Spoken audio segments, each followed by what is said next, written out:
నేను ఎప్పుడు నిరంతరం పనిచేయడానికే సంసిద్ధంగా ఉన్నాను. మీకోసం అహర్నిశలు పనిచేస్తాం. గ్రామ సభ చాలా కీలకం. ఇందాక సంయుక్త గారు మాట్లాడుతుంటే గ్రామానికి ఎంత ఖర్చు అయింది, ఎంత డబ్బు వచ్చింది, ఏ హెడ్స్ మీద ఖర్చు పెట్టామని ఎలా చెప్పారు.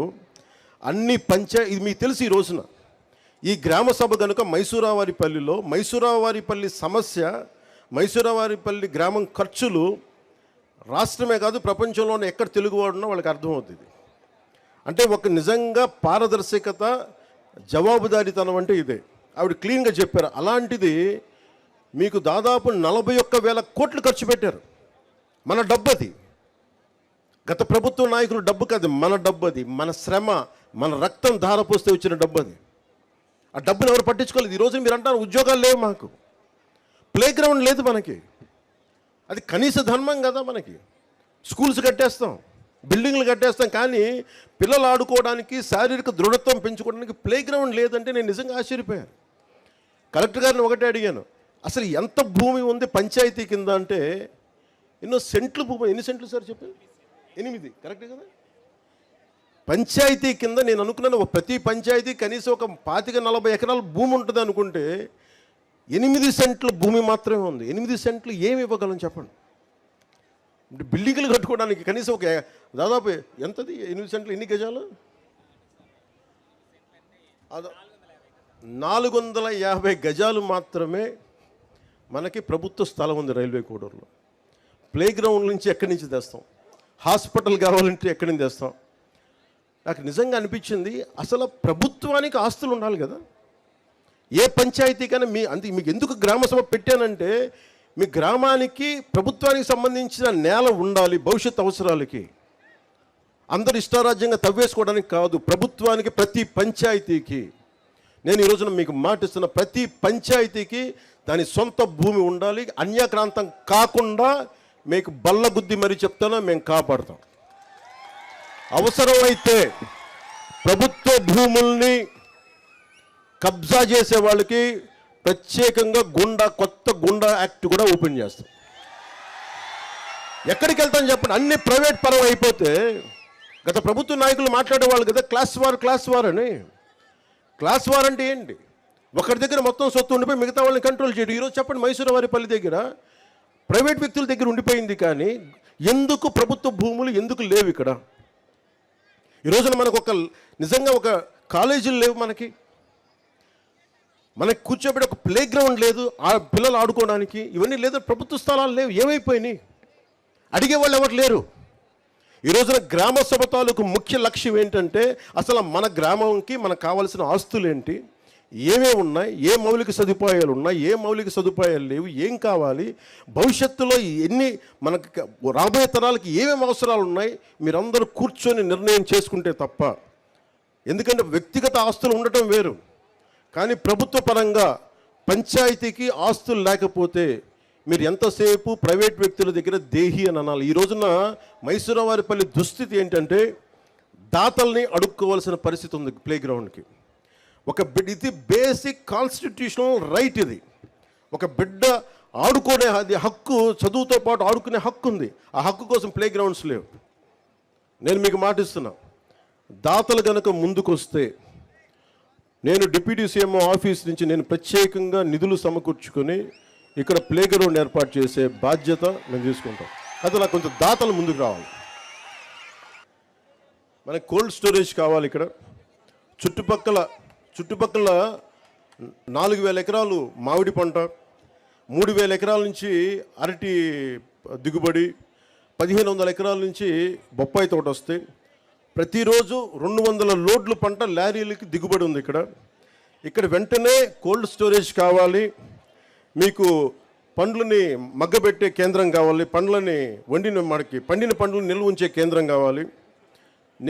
ఇది ఒక్క మైసూరావారిపల్లికి ఇవ్వట్లేదు, నేను ప్రత్యేకించి డిప్యూటీ సీఎం ఆఫీస్ నుంచి ప్రత్యేకంగా పర్యవేక్షించి రైల్వే కోడూరుని మనకి పండ్ల రాజధానిగా చేసే బాధ్యతలో క్రమంగా కోల్డ్ స్టోరేజెస్ ఏర్పాటు చేసే బాధ్యత నేను ప్రత్యేకించి నా ఆఫీసే పర్యవేక్షిస్తాను. ఇది గౌరవ ముఖ్యమంత్రి శ్రీ చంద్రబాబు గారి దృష్టికి నేను తీసుకెళ్ళి, ఇది ఎందుకు చెప్తున్నానంటే, ఇది మీకు ప్రతి పంచాయతీకి ఒక శక్తి ఉంటుంది.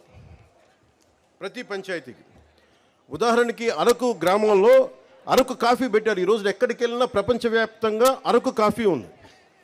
అలాగే మన సత్యసాయి జిల్లాలో లేపాక్షి చేతి వృత్తుల మీద ప్రత్యేకంగా లేపాక్షి పంచాయతీ ఉంది. బాపట్ల నియోజకవర్గం వేటపాలెంలో జీడిపప్పుది ప్రత్యేకంగా దానికి ఉంది. అలాగే చిలకలపూడి, కృష్ణా జిల్లాలోని చిలకలపూడి గ్రామంలో కలంకారీ ఆట చాలా గొప్పగా ఉంది. అది ప్రత్యేకత ఆ గ్రామానికి. సో మన మైసూరావారిపల్లికి కానీ, మన రైల్వే కోడూరులో ఉన్న 112 పంచాయతీలకు కానీ ప్రత్యేకత ఏంటి? ఒక్కొక్క పంచాయతీకి ప్రత్యేకత ఏంటి? ఈ 112 పంచాయతీలకి మన ప్రత్యేకత ఏంటి? మన మైసూరావారిపల్లికి పంచాయతీ ప్రత్యేకత ఏంటి? ఇవన్నీ మీరు దృష్టిలో పెట్టుకుని, గ్రామ సభ ఈరోజు నేను వచ్చి వెళ్ళిపోతాను కదా, ప్రతి సంవత్సరం మనకి 4 గ్రామ సభలు పెడతాం.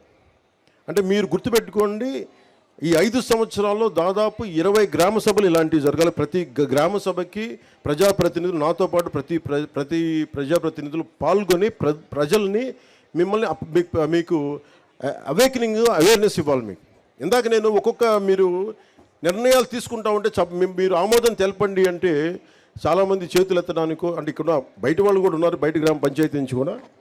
ముఖ్యంగా మీరు చేతులు ఎత్తడానికి మీకు అర్థం కావట్లేదు ఇంకా. అందుకని మీరు నిరంతరం ఈ పని జరిగే వరకు మీరు పర్యవేక్షిస్తూనే ఉండాలి.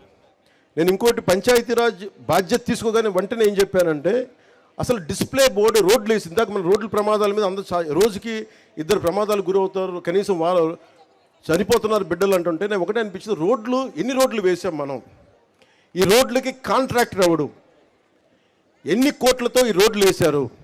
సీసీ రోడ్లు కానీ, లేదంటే మనకి ఈ ఆర్ఎన్బి రోడ్లు కానీ ఎవరు కాంట్రాక్టర్స్ తెలియదు మనకి. డిస్ప్లే బోర్డ్స్ ఉండవు, సిటిజన్ ఇన్ఫర్మేషన్ బోర్డు ఉండదు మనకి. అది పౌర హక్కుల సమాచారం ఇవ్వాలి. అది నేను ఒకటే చెప్పాను పంచాయతీరాజ్ ఉన్నతాధికారులందరికీ, ఏ పని చేసినా ఎవరు కాంట్రాక్టరు, ఎన్ని లేయర్తో రోడ్లు వేశారు, అంటే మా కేరళ తరహా పంచాయతీలు ఎలా ఉంటుందంటే ఎన్ని స్థాయిల్లో ఎన్ని లేయర్స్ రోడ్లు వేశారు చెక్ చేసుకోవచ్చు. అంత అవగాహన ఉంటే తప్ప మన పంచాయతీల్లో మన డబ్బులు సద్వినియోగం కావు. మీ చేతుల్లో ఉంది పంచాయతీ. మైసూరావారిపల్లితో ప్రారంభించండి. ఈ రోజున 13,326 పంచాయతీలు ప్రజలందరికీ చెప్తున్నాను, దీన్ని వేదికను పెట్టుకొని. మీ చేతుల్లో ఉంది ఇది. మీరు శక్తిని కొద్దిమంది చేతుల్లో దారబోస్తారా? మీ పంచాయతీలకు మీరు బాధ్యత తీసుకొని, మా పని జరగలేదు, జరిగినాయి, ఏది కావాలని మీరు బాధ్యత తీసుకోకపోతే మటుకు నాలాంటి వాళ్ళు ఒక 10,000 మంది వచ్చినా ఈ దేశాన్ని మార్చలేరు, మన రాష్ట్రాన్ని మార్చలేరు. కానీ మీరు మట్టుక రోడ్ల మీదకి వచ్చి మాట్లాడితే మొత్తం సమూలంగా మారిపోతాయి. ఒక్కొక్క పంచాయతీ ఒక్కొక్క రేలేగాం సిద్ధవుద్ది. అన్నా హజారే నాయకత్వంలో ఒక్కొక్క పంచాయతీ ఒక్కొక్క రేలేగాం సిద్ధవుద్ది. స్వయం పోషక పంచాయతీలు అవుతాయి.